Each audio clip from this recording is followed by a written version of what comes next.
You used to have an organization called Empowerment. What is empowerment? Alrighty.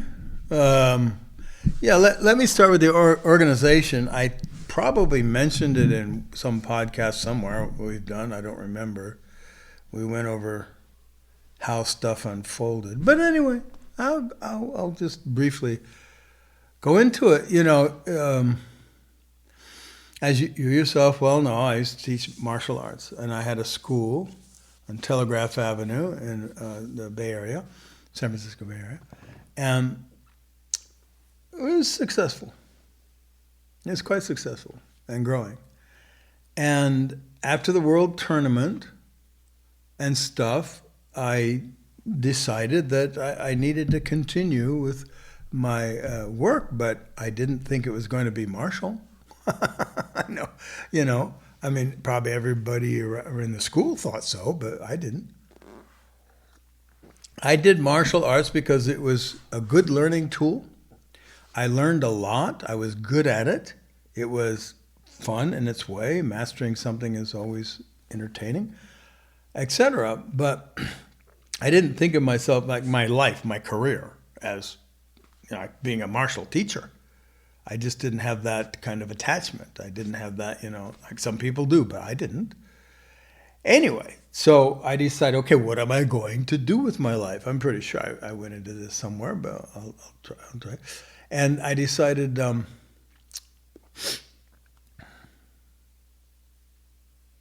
I going to go back to medicine? Am I going to, open a racquetball club? Work my father? What am I going to do?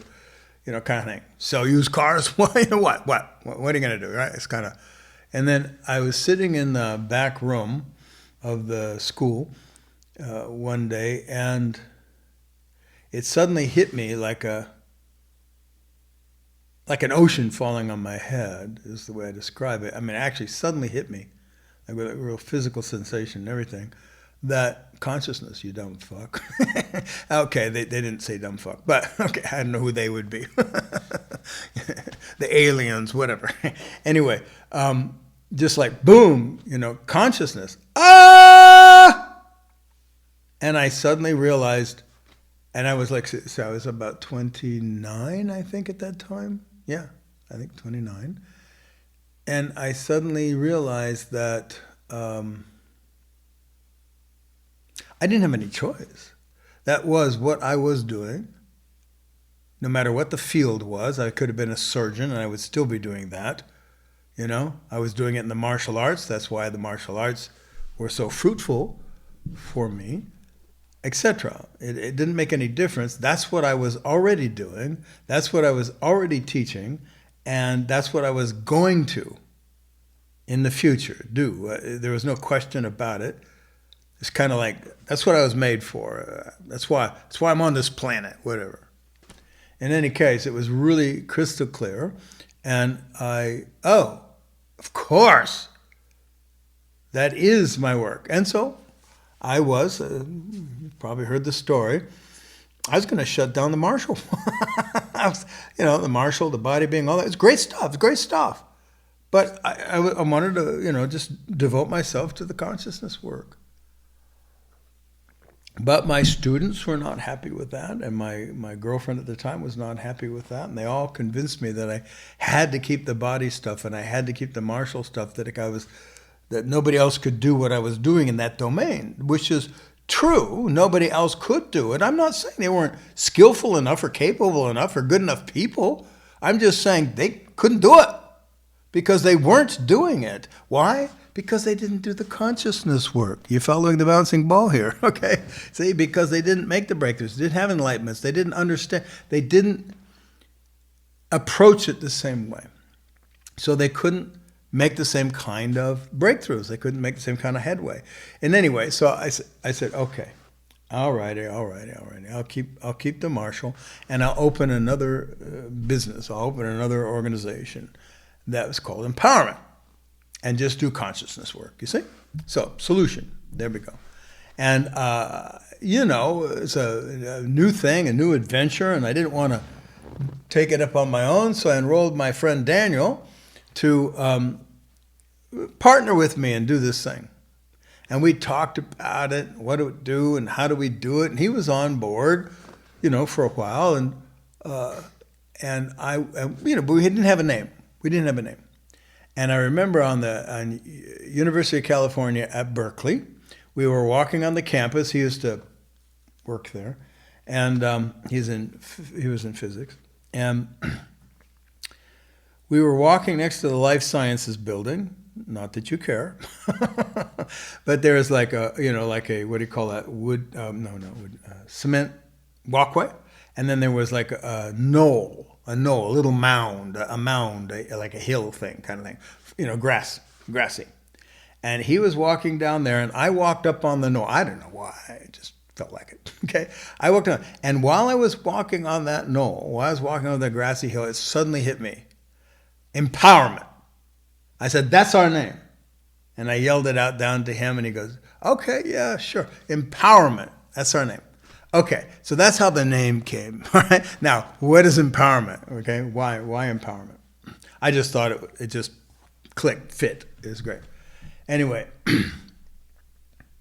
so what is empowerment? Let's see if I can block it out a little bit.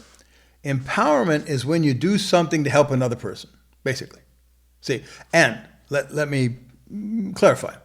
I don't mean you do something for them, like you give a bum some change. That's empowerment. No, it's not empowerment. That's charity, okay? Compassion or something like that, right? That's not empowerment. Empowerment is when you improve their lives. Empowerment is when you facilitate, when you do something, when you act in relationship to somebody so that their consciousness increases, their life improves, they make breakthroughs, whatever it is. See, whatever it is, it's open field, but something that benefits them and their lives. You see what I'm saying? That's what I'm calling empowerment. That's what I called empowerment back then. You see, is to do something so that it improves the life of somebody else. Okay? So how do you do that? Well, I have a couple ways to talk about that. One is if you communicate to people in such a way, or let's just say a person, you communicate to a person in such a way that they hear it, they have to hear it, and that can be a challenge. So often it's a dialogue, because if you communicate to somebody like one way, like a book, you say, or like a podcast, whatever, it's only going one way. Okay. You really don't know what they hear, or if they hear what it is you want them to hear, right? But if you dialogue, your chances are extremely much higher. That's again why workshops are more powerful, because you can dialogue. You see, you facilitate and dialogue, go back and forth, so that you get the people to grasp what it is you're working on, see, to immerse themselves into it, to do exercises, etc. See, so they're actually taking it into action and not just passively listening like an audience. And most people don't really grasp the difference there. And they don't grasp the power of the difference, you see? When you listen, like have you ever, I'll get back to empowerment. But you know me, I wander, okay? So hang in there. So in any case, have you ever gone to, like, say, some guru, a Dalai Lama? I went to see the Dalai Lama once, okay? And, it's in a big theater thing, okay, whatever, right? And people come in. I can't remember if you paid a few bucks. I don't remember. But anyway, I went to see the Dalai Lama. Okay, so you see the Dalai Lama, and I think he was doing what was called the black hat ceremony. I have no fucking idea what the black hat ceremony is. I didn't know then. I still don't know, okay? And yet I was in it. And I have no idea what the fuck it was. I'm sure they said something, blah, blah, blah, but it was all blah, blah, blah. Now, in any case, I was watching the Dalai Lama, and it was fine, but what was that? It was entertainment. It was entertainment. I was not facilitated to become more conscious myself. How does a fucking black hat make me more conscious? It doesn't. All right? It really doesn't. It's a Tibetan ceremony for some reason. Okay, fine. That can be entertaining. I love it. I watched a samurai once who cooked for the emperor. This was in Japan when I lived in Tokyo. Okay? He was a cook for the emperor. And one of the things about emperor is nobody can touch his food, because emperor is considered sacred in Japan, divine. And so you can't touch the food. And so he had, and he showed us, he had silver, chopsticks, and gold chopsticks. Don't ask me why. It sounds cool, right? Anyway, and he would never, he was preparing a fish, and he had this big fish, and he'd cut it with stuff, and he'd use the chopsticks, gold and silver chopsticks, to maneuver it and cook it and do whatever he did, with the fish. And he showed how he prepared food for the emperor without ever touching it himself with his hands. Okay. Was that entertaining? Sure it was. Interesting? Yeah, sure. Samurai cook. Samurai cook. We can make a whole TV series. The Samurai Cook. Okay. Season 1. Okay, anyway. In any case, it was entertaining, right? Did my consciousness increase? No. Did it improve my life? No. No, I mean, not even I wanted to prepare a fish like that, okay? It's like, no, it was entertaining. That was entertainment. You understand? It's interesting. It's nice historical, cultural stuff that's entertaining. So was the Black Hat ceremony with the Dalai Lama. Anyway, so you can see why full circle here, okay? Okay, it was entertainment. Why? Because I was in an audience, so was everybody else. Did we dialogue with him? No. Did we do any kind of work? Really? No. Did he communicate to us in such a way that he was facilitating us in becoming more conscious? No. He was being the Dalai Lama, nice guy, lovely guy, right? Doing his thing. Okay, it was entertainment. And because we have this spiritual hierarchy and he's on the list, the Dalai Lama, so I want to go see. What is this about, right? Yeah, I went to see Muktananda. Okie dokie. I won't tell you about my opinion of Muktananda. Okay, I will. No good at all. No good. Not useful. Not useful. Not useful. Okay? I went to see other people. Some were a tiny bit useful, but most not. Why? It's entertainment. Entertainment. You pay a few bucks, and you go see, and you get spiritually entertained. They tell stories. They tell you beliefs. They do whatever they do. Their little song and dance and their little show. But I have to tell you, a TED Talk usually turns out better. And a TED Talk is entertainment, right? It rarely transforms your life, but you find it interesting, and maybe you find a point or two where, kicks a little ass, or you're like, okay, I might be able to use that in my life or something, right? I hope, if it's a good TED Talk. But mostly it's entertaining. In any case, facilitation is not that. So none of that is empowering. Okay?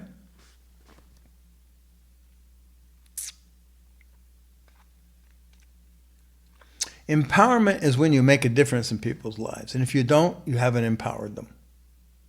All right? See, like with these podcasts, do I know I'm making a difference in your life? No, but I'm giving it a shot. I'm giving it a shot by trying to make distinctions and show things and share things that might make a difference in your discernment and your work in the spiritual domains or the consciousness work that we do or whatever. Whether it's effective or not, I have no idea.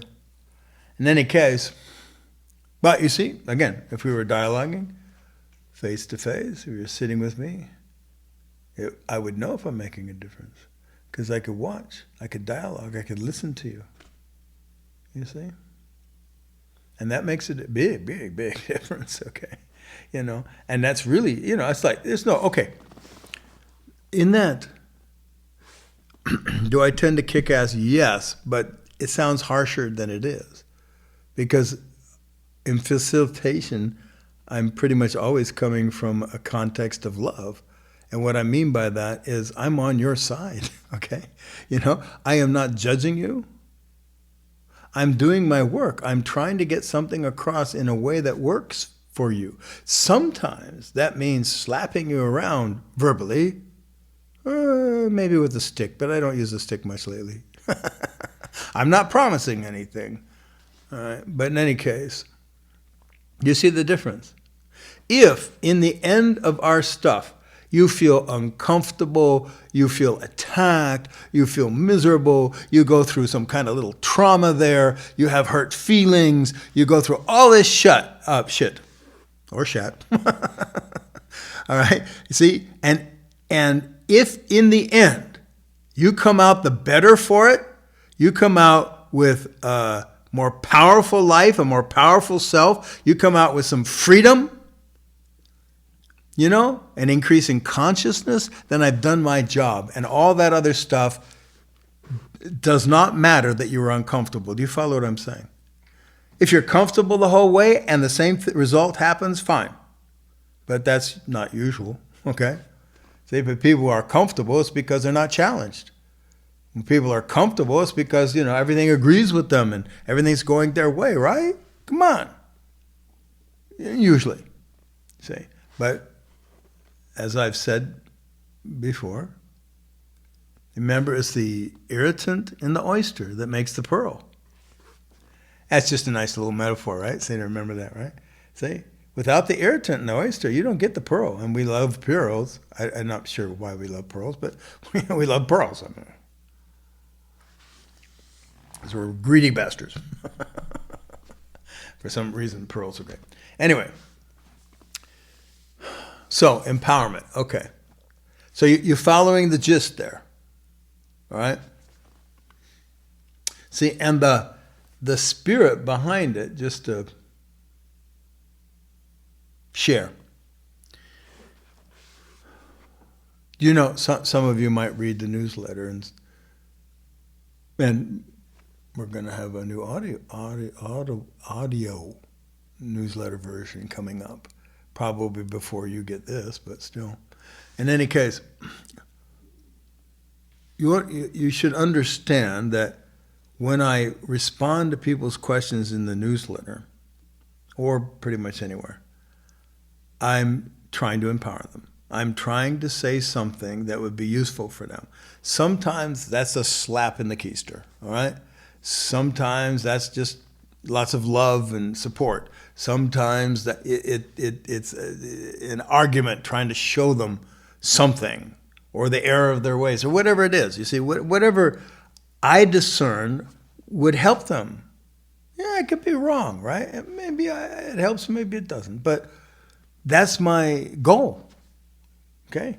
When I write that shit, I don't just sit down and scribble off some stuff. I don't, seriously. I will think about it sometimes, off the book, when I'm not even at the computer.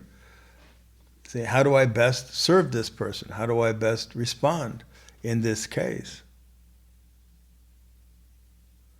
And the other night, I found myself at night, late at night, because I'm an old man, I don't always sleep.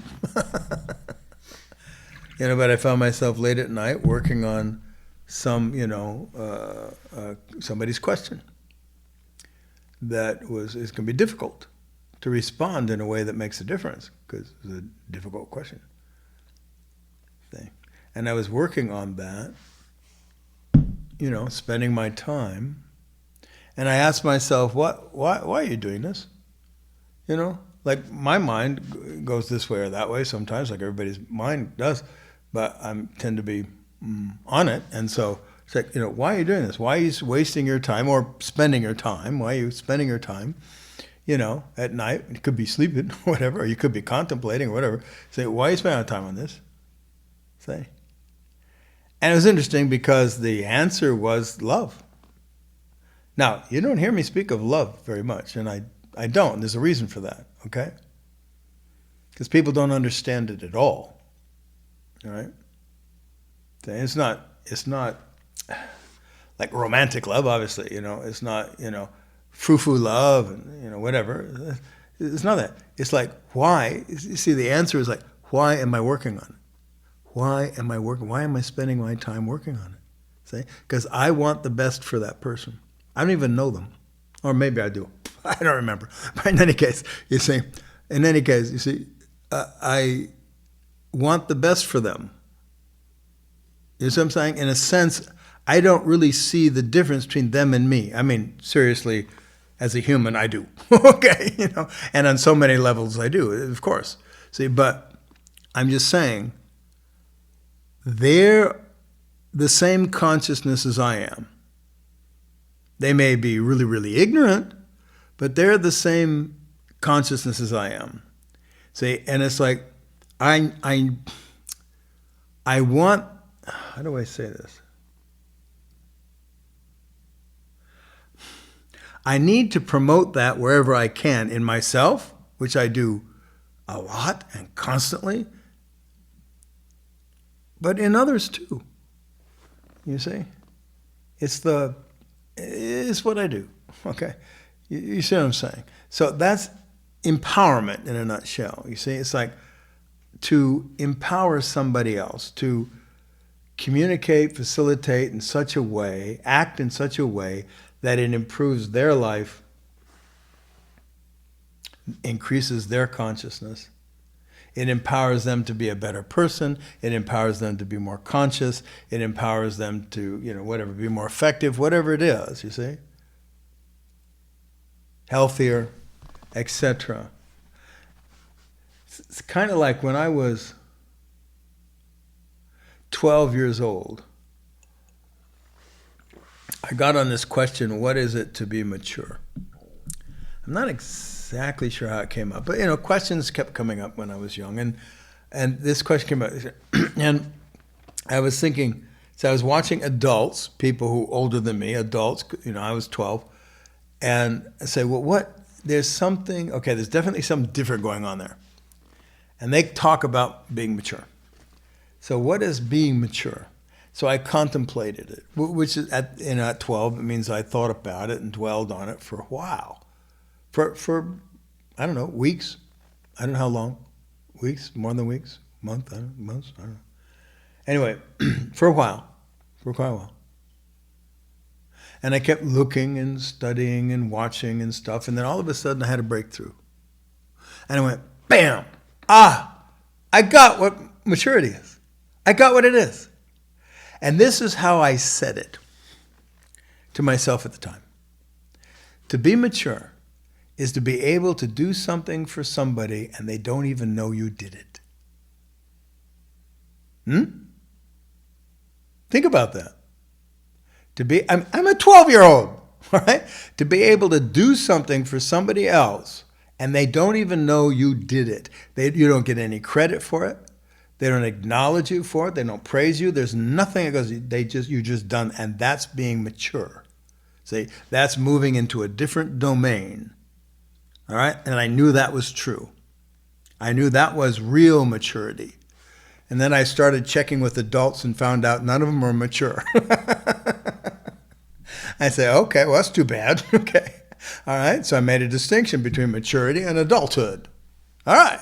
So you can become an adult and not be mature. All right, I get that. But you see how that's kind of aligned with the same sentiment here about empowerment.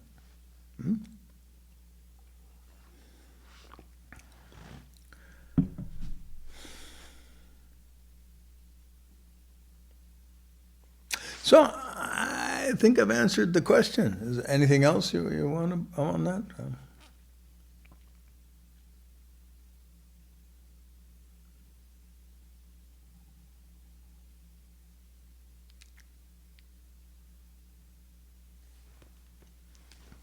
We're just shrugging our shoulders over here. And keep you involved. It's like, it's pretty clear, isn't it? You do something for somebody else that benefits them. That's empowerment.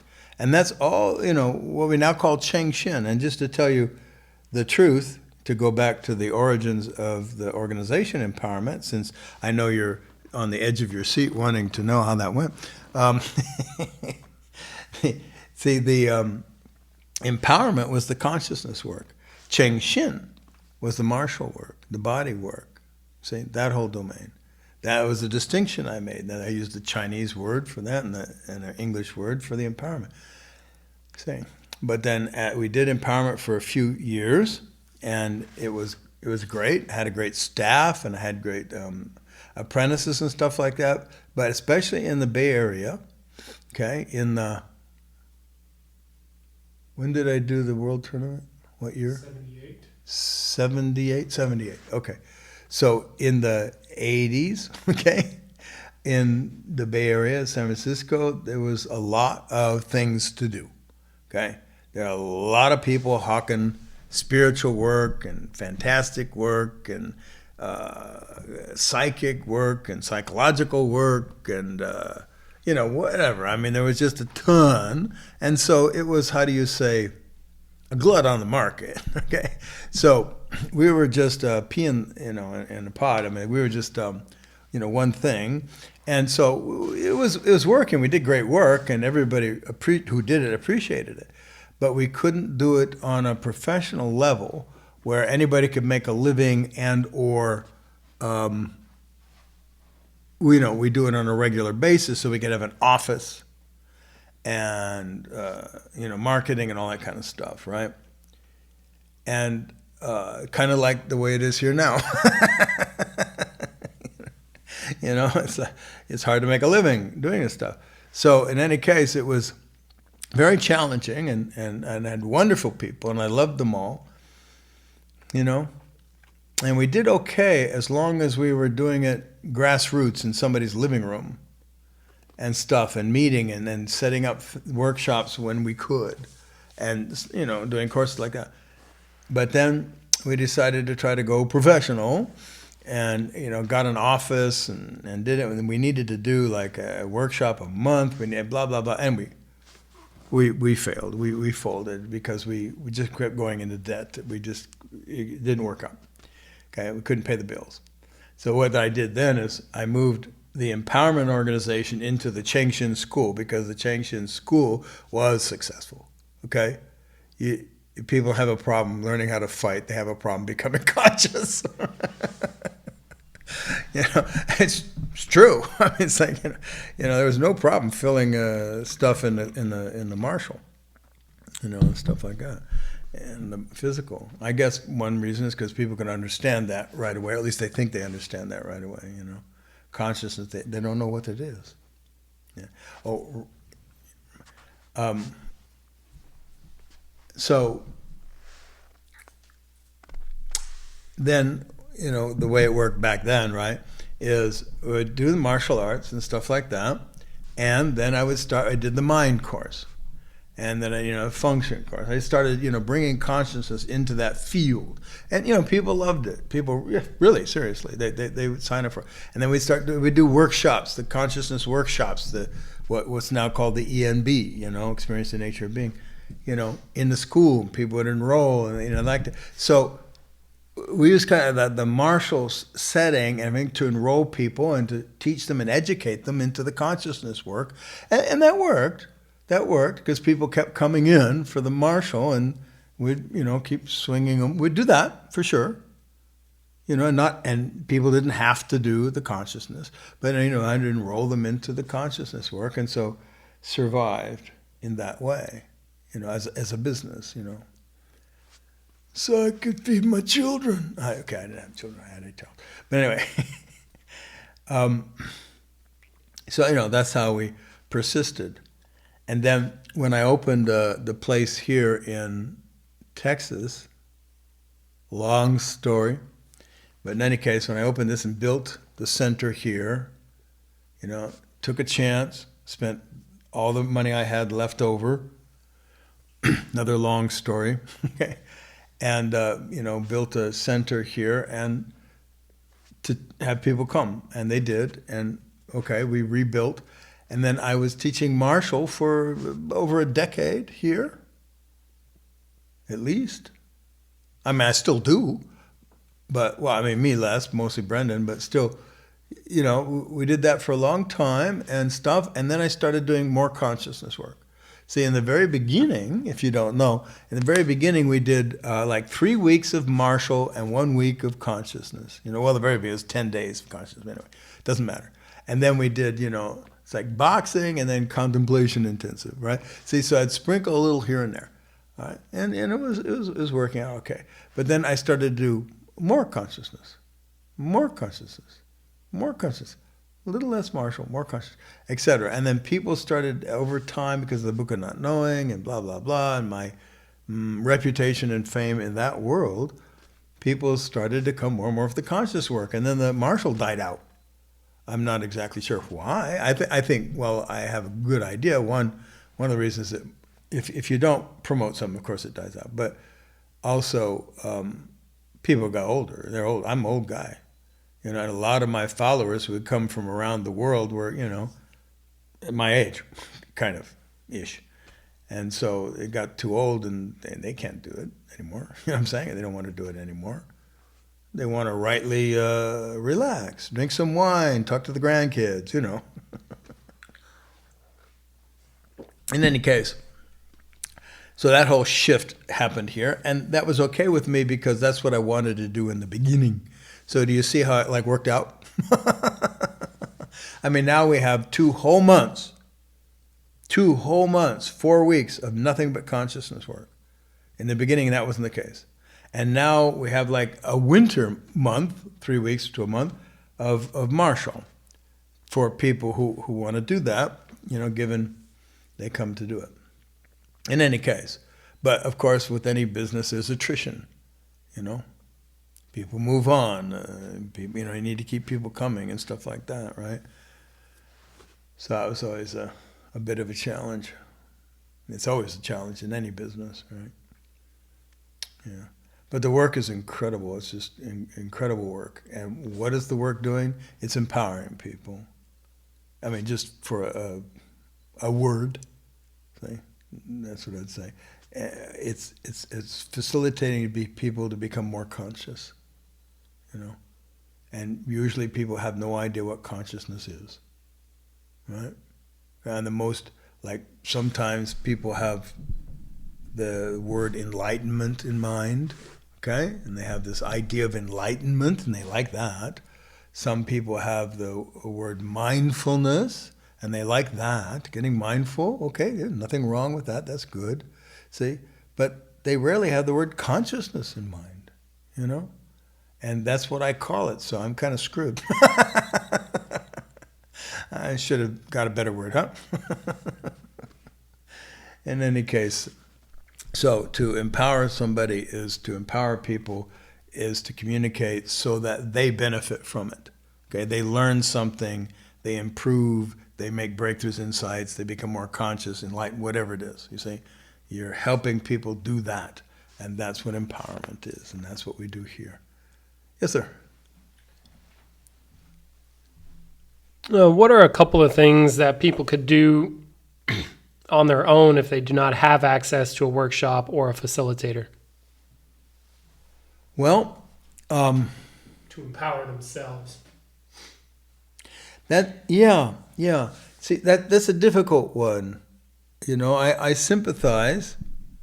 Sometimes people don't have the money, and a lot of times they don't have the time, but really people always have the time. And they actually have the money too. I know, people don't like to hear that. But see, dig it. When I was studying with people, when I was studying with masters in the martial world back when I was a young man, very, very young man, I was quite poor. I lived on $50 a month. Yeah, I didn't make much money. I taught some classes, I did some filing work in the city, just one day a week, whatever, just to make some money, okay? I had very little money, and I never allowed that to stand in my way of studying with whoever I wanted to study with. I made enough money, I saved enough money, and this, again, I'm telling you, I was dirt poor. I mean, if I wanted to go out to a movie, my friends had to pay for it. You know what I'm saying? I was a moocher. You know what I'm saying? I didn't think of it that way at the time, but, I saved money so that I could fly to New York City and stay in Manhattan to pay Chen, William Chen, big chunks of money so I could study with him all summer. Yeah? How did I do that? Miracle. Have no idea. Except I just made it happen. Why? Because I wanted it to happen. Period. I had enough money to, do workshops with Warner or or Emory or whatever. How did I get that? I don't know. I worked hard, and I saved the money, and I did it. Why? Because it was important to me, right? So let's put that on the table first, okay? I'm a little bit not as, how do you say, sympathetic with that argument as one would have me be, right? Why? Because of what I just said, okay? I know it's possible. Why? Because I did it, and I was poor as dirt. But I'm also creative and all that, and still, I made it happen. In any case, there's that aspect. As far as time, same thing. You can always make time. You just have to create it. You have to make it. That being said, okay, if you have a trouble, making time or allocating the money or whatever, you don't think it's worth your time or worth the money, okay, because that's really what it is. So now you might want to think about that, okay? If it's not worth your time and it's not worth the money, why are you doing it? What are you really committed to? Are you committed to the entertainment? Do you want a Dalai Lama show? Do you want to just listen and say, oh yeah, this is good stuff, okay, it's a nice TED Talk, whatever, okay. Okay, fine. Then you're entertained. Okay, but see, there's the rub. That's why it doesn't work to do it on your own. See, because you don't know the difference between being entertained and actually doing the work. See, and your commitment is low. Your commitment is actually not serious. Okay? Now, all right. Now to show some compassion and, say, okay, how do you do it? Work. Work your ass off. All right? How's that? So now you could read books. I know I wrote a bunch of them. Okay, yeah. I keep forgetting. This is probably going to air later. But there's the suffering book and there's other books. You can read them. You might have difficulty understanding them truly. The book of not knowing. Do you understand it truly? Well, I haven't met one person yet who actually has plumbed the depths of that book or any other book I've written, and just okay, doesn't matter. In any case, see, why? Because people rarely do the book. Okay, they rarely do the work. You see, like suffering book, for example, it's called Ending Unnecessary Suffering. See, but they read it as if the reading itself is going to do the trick. No. Come on. Do you read stuff to how to improve in business? Do you read stuff like, what to do, and they give you, there are 5 easy lessons, and they give you all these things to do. So what? Does it do you any good? No. Why? Because you don't do the goddamn work. Okay? Would it do you good? Well, would it do you good if you did the work? Probably. I hope so, if they're right. Okay? If what they're telling you is sound advice and it actually works. Okay? But you won't know unless you do it. Same thing, you see. When you read the stuff, you have to understand it. And you can't understand without doing the work, without contemplating, without thinking, without investigating, without dwelling on it, without staying with the problem longer. It's not going to happen without that, okay? With facilitation, that helps a lot. But still, if you don't do the work, it's not going to work. So that's what I would say. If you want to do this on your own, do the goddamn work. Work your fucking ass off. Okay? I do. For decades and decades and decades. It didn't come easy. I didn't fall off a turnip truck and all of a sudden, ooh, I'm enlightened. Oh, I know everything. No. I worked my ass off for a very long time, okay? I'm still working my ass off. I've created a new workshop, which is super advanced. Very difficult. Very difficult. How does that come to pass? I'm working my ass off. I have been for quite a while. I don't know. I lose track of time. Okay, but I know it's like more than weeks, maybe months. I don't know. I don't know how long.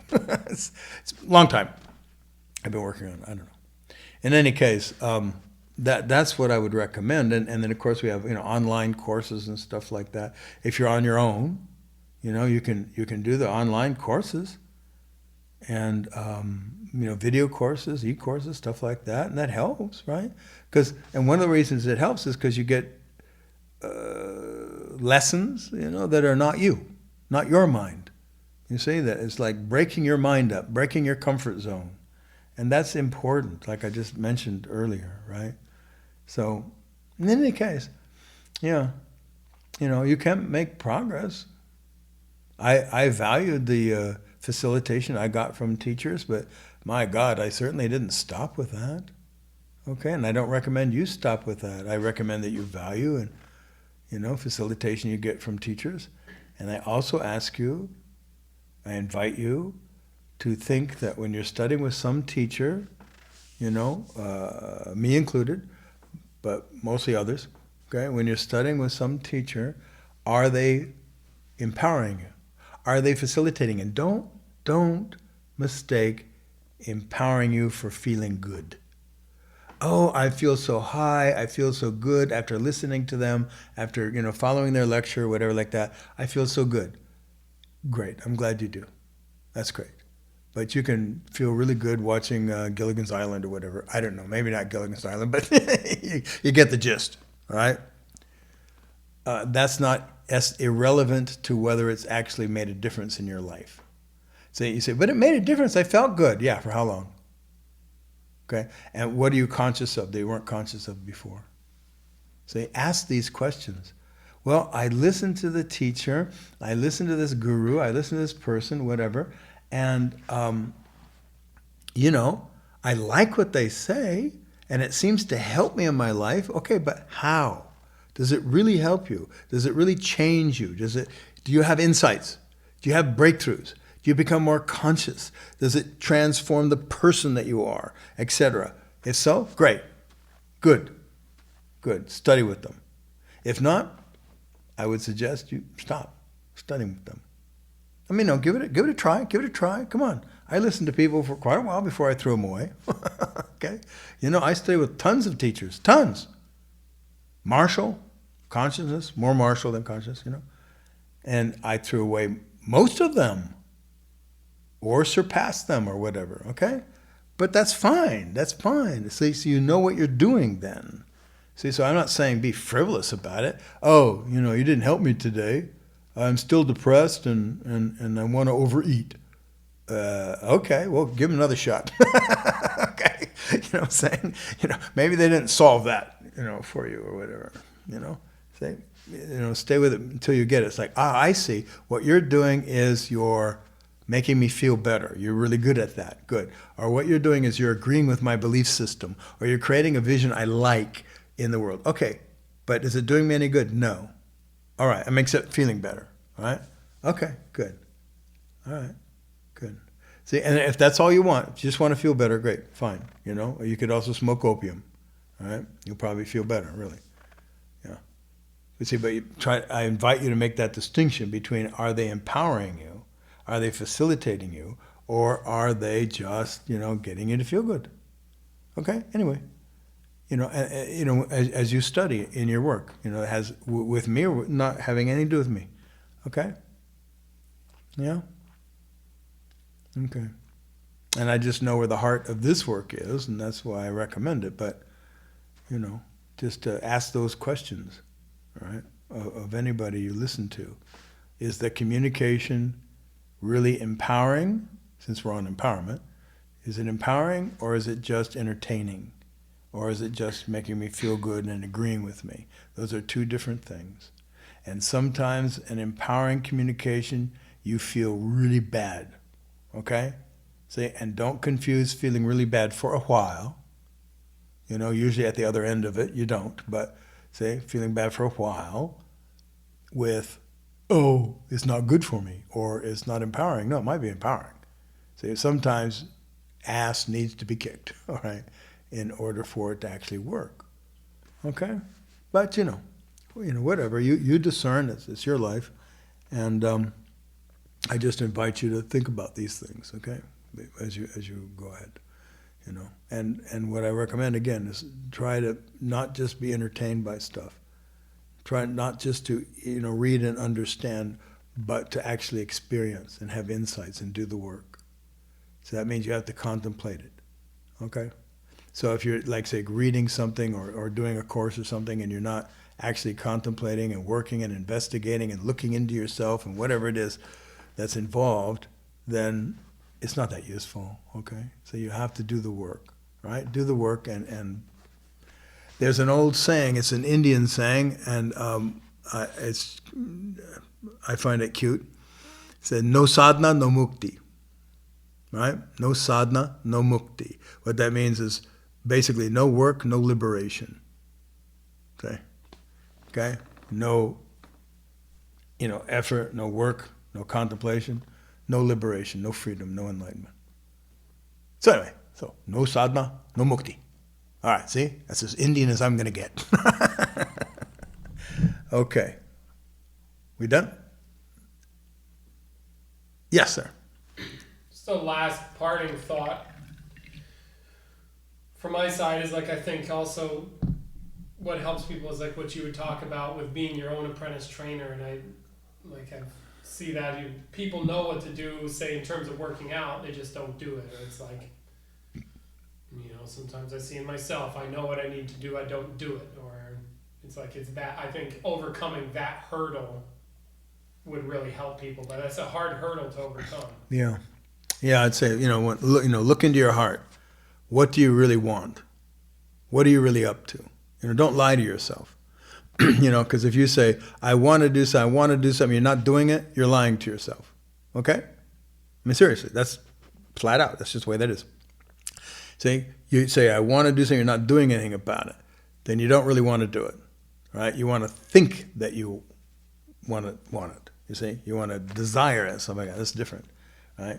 As far as being your own apprentice trainer, we have an apprentice program, and an apprentice trainer kicks ass. An apprentice trainer creates a lot of discipline and insight and work and blah, blah, blah, right? And then in the old school, we had 3 levels of apprentices, apprentice level 1, 2, and 3. I just said that. Okay. So in any case, see, in level 2, level 1, people are what we call basic training. And the apprentice trainer kicks ass, does the work, works with them like that, right? See, and then you discover and you embody and experience principles of how to be effective, how to learn, how to be, creative, etc. Yeah. Now, are you going to do it? Well, you know how now. That doesn't mean you're going to do it. Seriously. There's a big difference, okay?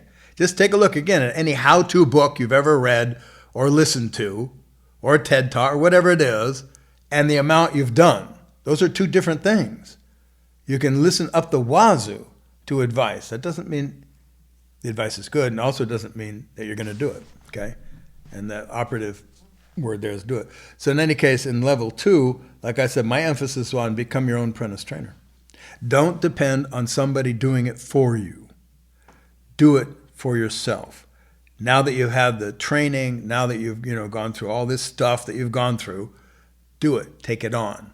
Do it. And everybody, I share with you, everybody bar none found that the most difficult thing to do. Okay? It was easier to have a life coach than to coach yourself. It's easier to have somebody telling you what to do than do it yourself. It's easier to have somebody holding your feet to the fire than holding your own feet to the fire. Or however you want to, whatever metaphor you want to work. In any case, yes, you have to become your own, do it, okay? See, you do it. One of the little sentences, I'm not trying to equate myself with Jesus, because I know there's that phrase, Jesus, but a long time ago, I said, just ask yourself, what would Ralston do? Okay? See? Now, I don't know what Jesus would do. I never fucking met him, all right? See, so when you ask what would Jesus do, probably good stuff, right? Okay? So you figure, okay, you'd do good things. You'd be a good person. All right. But when you ask yourself, what would Ralston do? You don't. It is not good stuff. Okay, that's not the first thing that pops in your mind, does it? See, but you get an idea. I mean, seriously. And people found that actually worked for them. They'd be home, well, what would Ralston do? Oh, he would say this, because they knew, because they worked with me long enough. They knew, oh, Ralston would kick ass. He would be honest. He would say, blah, blah, blah. Oh, this principle, that principle, oh, why couldn't you do that? Well, you just did. You just had to use the imagination of Ralston in order to do it for yourself. See, because your mind doesn't work that way yet. Okay? And then, eventually with enough work, maybe it will. And then you can ask, what would you do? But either way, all right? Yeah. There's that. All right, well, thank you and good night.